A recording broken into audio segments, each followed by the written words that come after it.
up everybody, it's Kevin. We received this HP Omen and it came in for an SSD upgrade.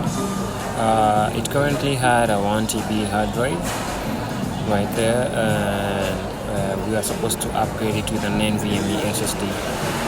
So we are going to be installing the Lexer AM620. It's a 1 terabyte NVMe SSD. It's an NVMe Gen 3.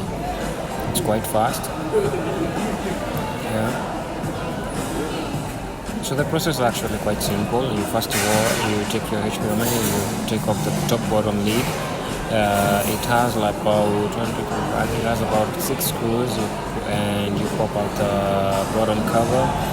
The SSD does come with its own screw, and sometimes you'll find HP leaving a single screw, like in this machine, right there for you to come and plug in your NVMe SSD.